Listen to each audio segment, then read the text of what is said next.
Lược sử Hội Thánh Purua. Hội Thánh Tin Lành Purua được thành lập cách đây 63 năm. Trải qua những thăng trầm, Hội Thánh đã đối diện với những khó khăn, bắt bớ và thử thách từ mọi bề. Nhưng tạ ơn Đức Chúa Trời bởi sự quan phòng và gìn giữ của Ngài trên Hội Thánh. Hội Thánh Purua vẫn tồn tại và ngày càng phát triển. Trong hơn nửa thế kỷ từ hai người tin Chúa đầu tiên đến nay, Hội Thánh có 800 tín hữu. Đây là công việc lớn lao mà Đức Chúa Trời đã làm trên Hội Thánh Tin Lành Purua. Sau đây, chúng tôi xin trình bày sơ lược về lịch sử Hội Thánh Purua từ khi thành lập Hội Thánh đến nay. Giới thiệu về địa giới hành chính. Hội Thánh Tin Lành Purua tọa lạc tại Bon Purua, xã Đắc Rung, huyện Đắc Trong, tỉnh Đắk Nông. Phía Tây Bắc giáp với chi hội Pong Nor, phía Nam giáp với chi hội Putop, phía Đông Bắc giáp với điểm nhóm Punjab.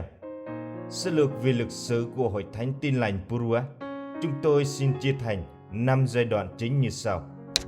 1. Giai đoạn sơ khai và hình thành, từ năm 1953 đến năm 2021.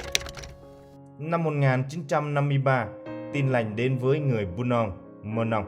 Lúc này có hai đầy tớ Chúa, đó là cố mục sư Lê Khắc Cung và cố truyền đạo Imbrong Eban, đến truyền bá phúc âm giữa vòng người sắc tộc Monong, Bunong. Kết quả được hai người tin nhận Chúa, đó là hai anh em Imbrong và Điều Grut. Đây cũng là những người đầu tiên tiếp nhận Chúa ở tại Bon Purua, xã Đức An, quận Quảng Đức, tỉnh Quảng Đức, nay là Đức An, Đắk Trong, Đắk Nông. Đến năm 1958, Chúa cho phép xảy ra nhiều phép lạ trong Bon Purua, nên có nhiều hộ gia đình đến với Chúa để tiếp nhận Ngài. Sau 5 năm, năm 1963, đã có 15 hộ gia đình tiếp nhận Chúa với tổng số tín hữu là 60 người, trong đó 20 người đã chịu phép báp têm. Người tạm lo công việc Chúa cho Hội Thánh lúc này là thầy truyền đạo Imbrong, hay còn gọi là Bunor.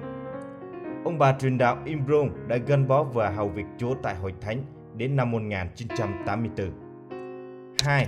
Giai đoạn Hội Thánh phát triển, từ năm 1963 đến năm 1976. Năm 1963 đến năm 1968, mục sư Lê Khắc Công đã thành lập Hội Thánh tại nguồn suối Đắk Rung Leng Er, tên gọi là Hội Thánh Bon Purua, thuộc xã Đức An, quận Đức Lập, tỉnh Quảng Đức.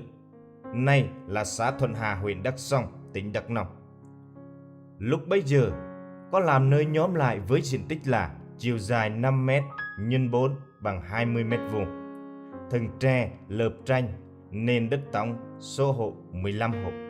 Tổng số tín hữu là 60 người, chịu báp têm 20 người. Người đặc trách lúc bấy giờ là thầy truyền đạo Imbrong. Năm 1968, giai đoạn này đất nước xảy ra chiến tranh ác liệt nên tín đồ di tản khắp nơi, một số về Campuchia, một số về xã Kiến Tín, quận Kiến Tín, tỉnh Quảng Đức.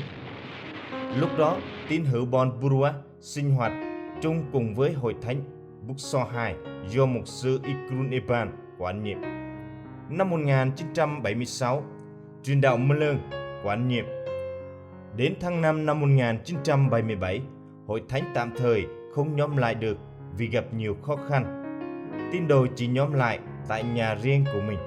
Dần dần yếu đuối, nhân cơ hội này ma quỷ tấn công. Đa số gia đình tín hữu nào cũng sa sút trở lại cung bói, mê tín dị đoan, rượu chè, cờ bạc và các tệ nạn xã hội khác. 3. Hội Thánh sa sút, yếu đuối. Từ năm 1964 đến năm 1977, vào những năm 60 của thế kỷ 19, chiến tranh đất nước bùng nổ khắp nơi trên lãnh thổ Việt Nam. Năm 1964, chiến tranh đã lan tới Bon Purua, Đức Lập, Quảng Đức, nên người dân trong khu vực, trong đó có các tín đồ, buộc phải di tản nơi khác để lánh nạn. Hội Thánh tại Bon Purua trong khoảng thời gian này tạm thời bị đóng cửa vì chiến tranh đang diễn ra khốc liệt trong khu vực. Từ năm 1964 đến năm 1975, trong suốt 15 năm, Hội Thánh Purua không còn được nhóm lại thờ phượng Chúa. Đây là khoảng thời gian tồi tệ nhất đối với đời sống của các tín hữu tại Hội Thánh Bon Purua, trong cả thuộc thể lẫn thuộc linh. Trong đời sống thuộc thể, họ phải hứng chịu những ảnh hưởng hết sức nặng nề từ chiến tranh, như thiếu thốn về lương thực, chỗ ở không ổn định, mạng sống bị đe dọa từng giờ từng phút. Còn đời sống thuộc linh, do không được nhóm lại trong khoảng thời gian dài và không có người chăn để chăn dắt bầy chiên của Chúa, phần lớn tín đồ trở lại đời sống cũ, yếu đuối, bỏ Chúa, sống đời sống rượu chè cờ bạc, trở lại thờ cúng, mê tín dị đoan. Sau năm 1975, chiến tranh kết thúc và đất nước được giải phóng. Do vậy, do tình hình chính trị của đất nước còn chưa ổn định, nên tất cả hội thánh thuộc Hội Thánh Tin Lành Việt Nam miền Nam ở khắp nơi nói chung và Hội Thánh Bon Purua Đức Lập Quảng Đức nói riêng vẫn chưa thể chính thức được nhóm lại để thờ phượng Chúa. Tuy nhiên, đến năm 1979, vẫn có một số tín đồ nhóm nhau lại, nhưng chỉ dám sinh hoạt thờ phượng Chúa tại nhà riêng. 4. Giai đoạn khó khăn và phục hưng từ năm 1980 đến năm 2005. Đến năm 1980, sau 16 năm, Hội Thánh không được nhóm lại, Hội Thánh Purua đã bắt đầu sinh hoạt thờ phượng Chúa trở lại. Tuy còn hạn chế trong sự thờ phượng Chúa và nơi sinh hoạt do tình hình chính trị lúc bấy giờ, nhưng cảm ơn Chúa, Hội Thánh Chúa lúc này tại các vùng Tây Nguyên nói chung và Hội Thánh tại Purua nói riêng được Chúa phục hưng cách mạnh mẽ. Những hạt giống đã gieo ra nay đã nảy mầm. Chúa cho những nơi này có được quý mục sư, truyền đạo, chấp sự, lo cho đời sống thuộc linh của con cái Chúa. Từ đó, Hội Thánh ngày càng đông và phát triển mạnh mẽ hơn. Khó khăn từ năm 1980 đến năm 2000, do tình hình chính trị trong khu vực Tây Nguyên bất ổn, nên tất cả Hội Thánh Chúa tại các tỉnh Tây Nguyên, trong đó có Hội Thánh Purua, gặp ảnh hưởng rất nhiều. Nhiều nơi gặp sự bắt bớ, bị hạn chế trong việc nhóm lại và thờ phượng Chúa. Hội Thánh Purua cũng không ngoại lệ. Sự phục hưng trong Hội Thánh từ năm 1985 đến năm 1987, Chúa có dùng đầy tớ Chúa lúc đó là thầy truyền đạo Roma Loan và thầy truyền đạo Nguyễn Ngọc Anh đến thăm viếng, nâng đỡ, khích lệ tín hữu. Từ đó, con cái Chúa tỉnh ngộ, ăn năn, quay về với Chúa. Họ trở nên sốt sáng, nhóm lại thờ phượng Chúa. Không ngần ngại đường xa mưa nắng, các tín hữu lúc đó, bao gồm từ Bon Purua, tập trung nhóm lại tại nhà chấp sự trưởng Điều Tươi, hay thường gọi Mai Yêu, tại Bon Pupong. Dù nhóm lại nhà riêng rất chật hẹp, nhưng hàng ngày con cái Chúa cũng đều trung tín đến nhóm lại lúc 3 giờ sáng và nhiều người ăn năn trở về cùng Chúa càng ngày càng đông. Hội Thánh Chúa càng ngày càng phát triển. Vì số tín hữu ăn năn trở lại với Chúa và những người mới tin nhận Chúa mỗi ngày càng nhiều, nên chỗ nhóm lại tại nhà chấp sự trưởng Điều Tươi không còn đủ chỗ cho con cái Chúa nhóm thờ phượng.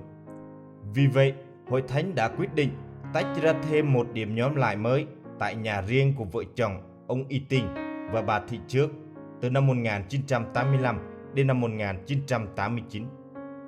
Đến năm 1990, Hội Thánh đã chuyển nơi sinh hoạt thờ phượng Chúa đến nhà riêng của ông Điều Ngư Che Liên. 2 năm sau, do nhu cầu Hội Thánh tăng lên, năm 1992, Hội Thánh đã quyết định chuyển nơi nhóm lại đến nhà ông Điều Ri để được nơi rộng rãi hơn.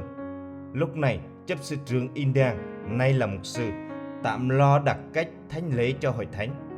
Đến năm 2002, số tín hữu tiếp tục tăng lên 530 người. Nơi nhóm lại cũ tại nhà riêng ông Điều Ri không còn đủ chỗ cho Hội Thánh sinh hoạt, nên phải chuyển nơi sinh hoạt khác tại nhà riêng ông Điều Rứt. Nhìn thấy nhu cầu cấp thiết của Hội Thánh Chúa tại đây, đó là thiếu người chăn cho bầy chiên của Chúa. Năm 1999, ông chấp sự Điều Rứt quyết định dâng mình hầu việc Chúa trọn thời gian. Ông đã theo học trường Kinh Thánh Thầm Lặng tại Đắk Lắk. Sau khi hoàn thành chương trình đào tạo vào ngày 8 tháng 6 năm 2000, được ông mục sư Itahamok, trưởng ban đại diện Tin Lành tỉnh Đắk Lắk lúc bấy giờ, cầu nguyện đặt tay cho truyền đạo tình nguyện Điều Rứt đặc trách điểm nhóm. Từ đó Hội Thánh bắt đầu bước vào giai đoạn đổi mới. 5. Giai đoạn ổn định và phát triển.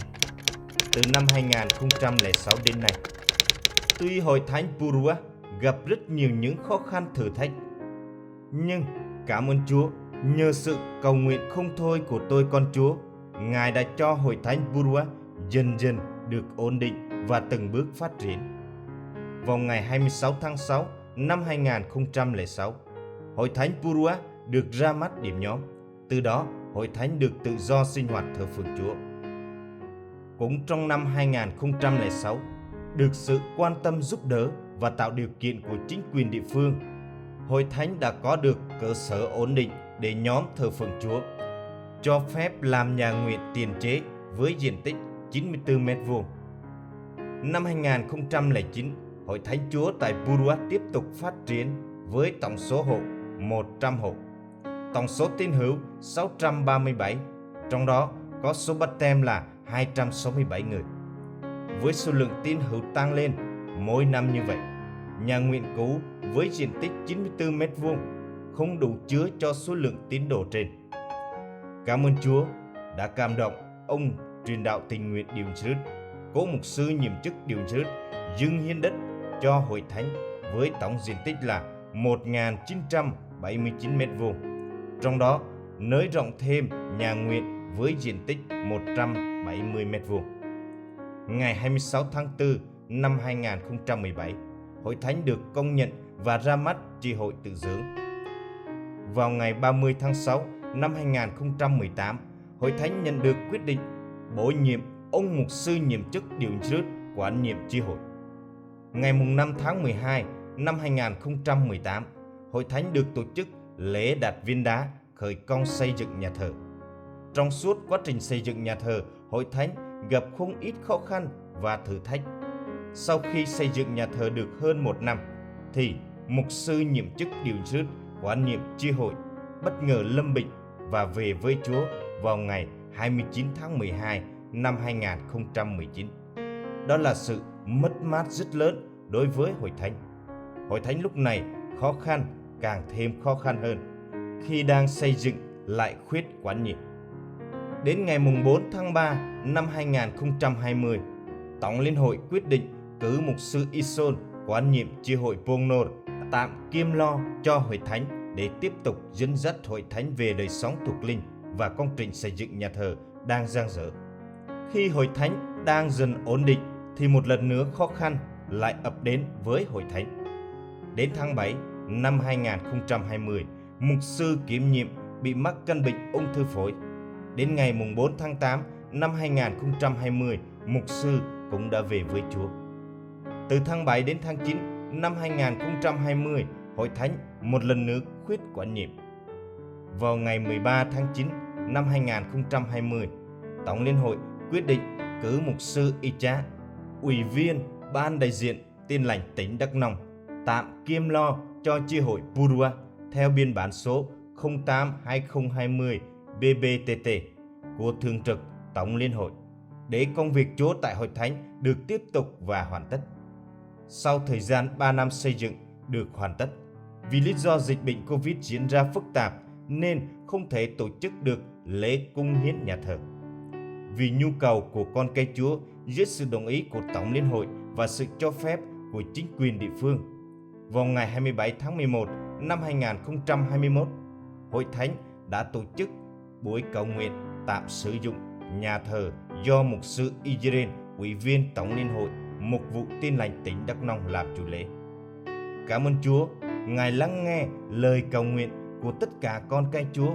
Ngài đã cho phép dịch bệnh được lắng xuống để hôm nay, ngày 3 tháng 6 năm 2022, Hội Thánh được vui mừng tổ chức ngày lễ cung hiến nhà thờ cho Chúa. Đây là điều mà tất cả con cái Chúa hằng ước ao bấy lâu nay. Hôm nay, Chúa đã cho phép thực hiện được. Kết luận, nhìn lại trong suốt quãng thời gian qua, từ khi Hội Thánh được thành lập, trải qua những khó khăn, Hội Thánh vẫn tiếp tục được phát triển cho đến ngày hôm nay. Chúng ta thấy đó là điều kỳ diệu mà Đức Chúa Trời đã làm nên trên Hội Thánh của Ngài. chúng ta chỉ biết cúi đầu cảm tạ ơn Chúa vì công việc quá lớn lao mà Ngài đã làm cho Hội Thánh tại tỉnh Đắk Nông nói chung và tại Hội Thánh Purua nói riêng. Thật như trước Giả Thi Thiên đoạn 8 câu 8 đã thốt lên rằng: Chúa ơi, trong vòng các thần không có ai giống như Chúa, cũng chẳng có công việc gì giống như công việc Chúa. Xin quý tôi con Chúa khắp nơi nhớ đến Hội Thánh Purua trong sự cầu thay, để thế hệ mới trong Hội Thánh tiếp tục kế thừa truyền thống tốt đẹp của các bậc tiền nhân là những người đã sốt sáng, trung tín trong sự gây dựng, mở mang Hội Thánh Chúa được phát triển về chiều rộng lẫn chiều sâu. Qua đó, Hội Thánh Chúa sẽ ngày càng phát triển, danh Chúa được cả sáng. Muốn thật hết lòng.